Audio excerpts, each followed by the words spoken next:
As we say goodbye to 2015, we take a look back at the year and remember just how awesome it was. Okay, so I know I said the same shit last year about 2014, which that statement still holds true today. I mean, you had the return of Dark fucking Lotus, the forming of the Killjoy Club.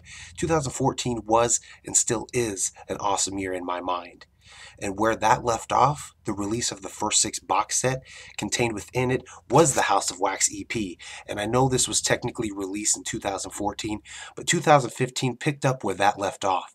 Many juggalos were bumping this well into the beginning of 2015 with high expectations and hopes for the marvelous Missing Link. And this album was showing us that ICP was on their way back to going to their original sound, which many juggalos wanted. Now, when you jump over towards Twisted, at this point they'd released Magic Ninja Entertainment. They had the re-release for Blaze's Gang Rags. Gang Rags Reborn was released, and we hadn't really heard much from them. We had the Get Twisted EP earlier that year, but nothing really solid of new material. And when the Twisted Darkness album came out, a lot of juggalos didn't really care for it. For me, I thought it was dope. A lot of ninjas loved it. And, it was just kind of an album. We weren't sure what we were going to get. They just announced Magic Ninja Entertainment. And for me, it was a really solid release. But for me, 2015 really is and was ICP's biggest year yet so far in their entire career.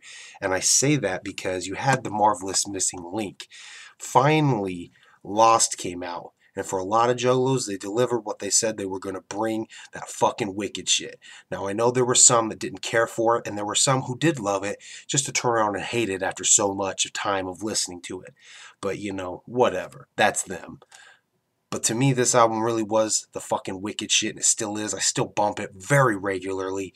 It delivered everything that they wanted. It was a big fucking release for me.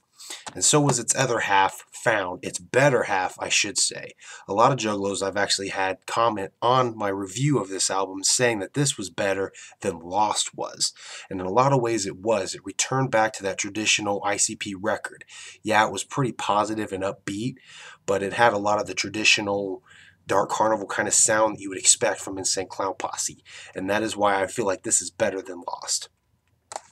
So about that time, you get into The Gathering, which of course then you have the release of the Shapeshifter Prelude.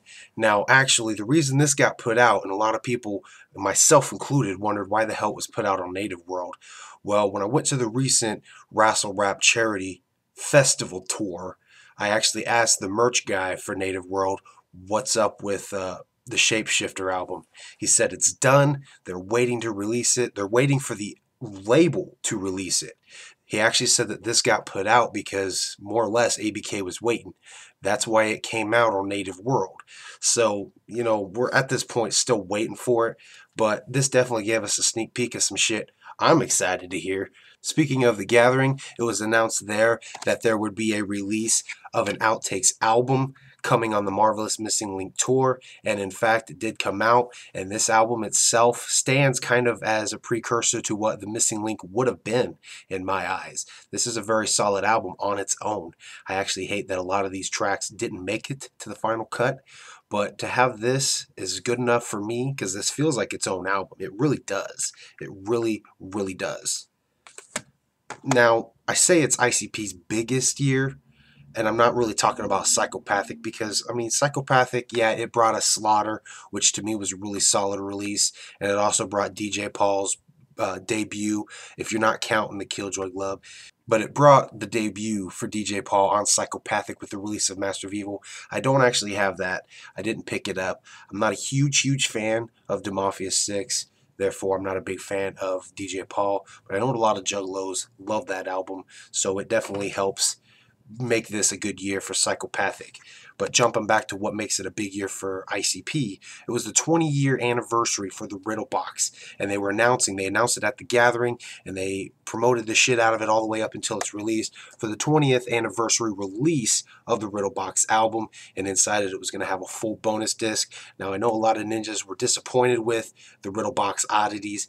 I myself, You know, I'm not going to say I hate it. I'm not going to say I love it. I'm not going to super hype it up.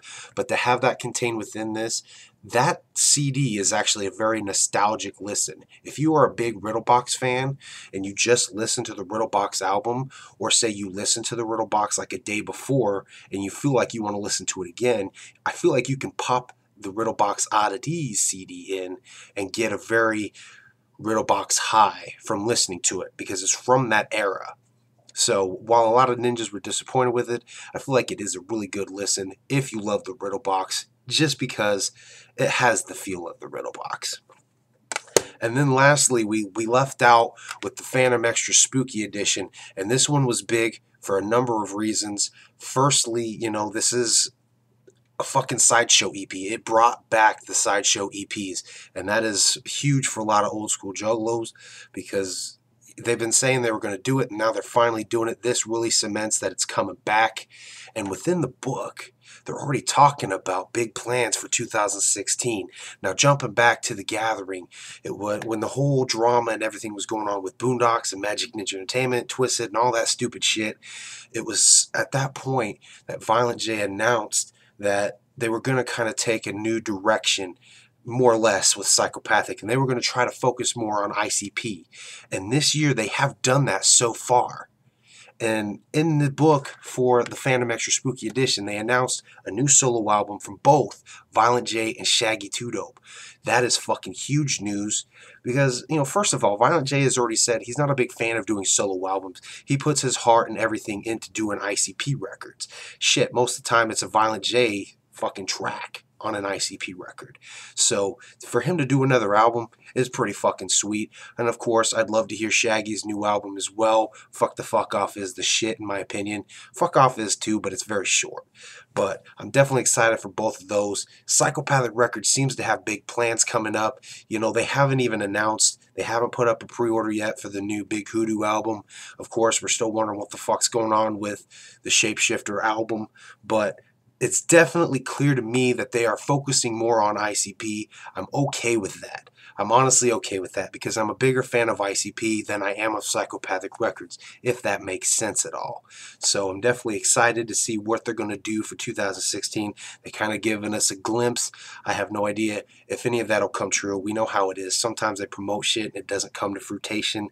But to definitely say that 2015 was ICP's biggest year, I hold to that. I wholeheartedly hold to that. We started it out with the House of Wax. We got the fucking Marvelous Missing Link Lost.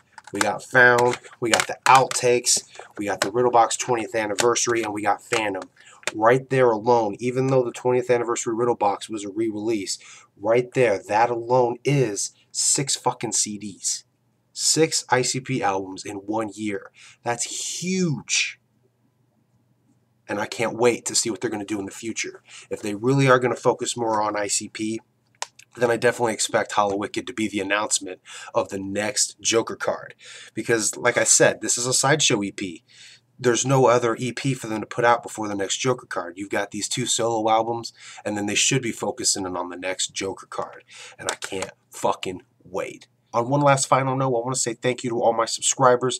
2015 was also a big year for me. I started out the year with a little over 300 subscribers. I'm leaving it off now with 750, so I've doubled my subscriber count. So thank you to all you guys for your love and support. Shout out to Carnival Spirits, everybody, all my brothers and sisters on Carnival Spirits, Juggalo Talk, all things Juggalo.